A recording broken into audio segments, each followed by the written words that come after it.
everyone, this is Pastime Etc. Welcome back to my channel. Location natin, nandito tayo sa Tagaytay. Kaya ang lamig, lakas ng hangin. Napakaganda ng lugar. Habang umu-order sila, sulitin natin ang pag-iikot. Sayang kasi ang time. Habang maliwanag pa, hanapin natin kung nasaan ang Bulkang Taal. Hindi na Mayon Volcano ngayon. Ang dami talagang magagalaan dito. So, from now on, magkakaroon tayo ng panibagong lugar na pupuntahan para ipakita ko sa inyo. Kaya sana abang-abang ulit kayo, or sana palagi nyo akong sasamahan sa mga gala ko. Kahit sa video na lang tayo magkikita.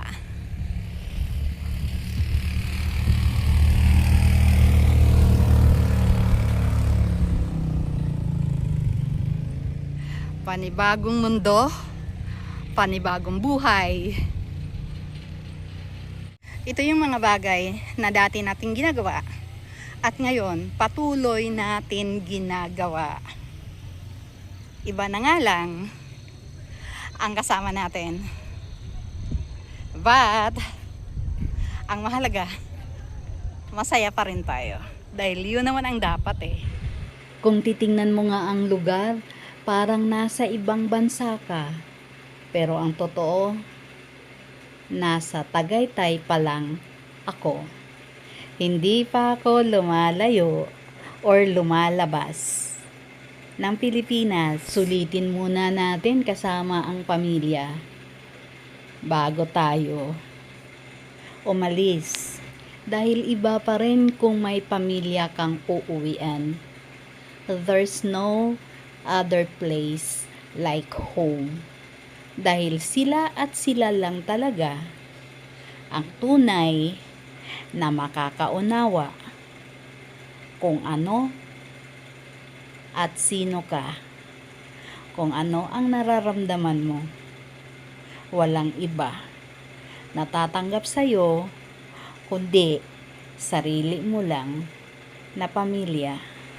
Maswerte lang talaga ako dahil andyan sila palagi para sa akin. Halos nagala na rin naman natin ang Tagaytay, but this is the place I've never been. First time natin na marating itong mga establishments na to.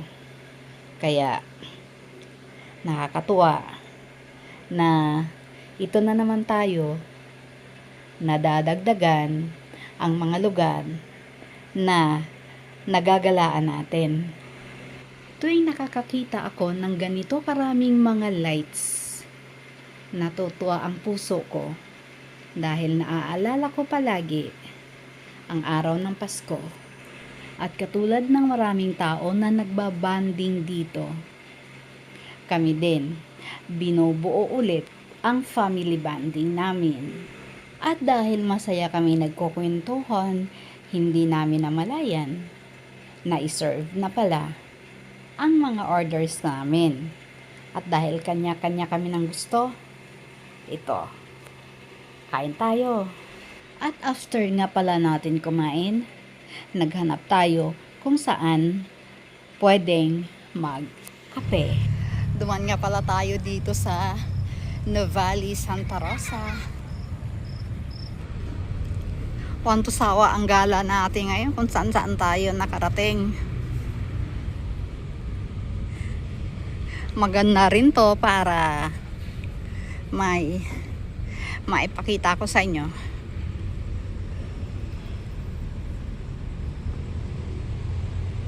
Dito kami dati nag-boat.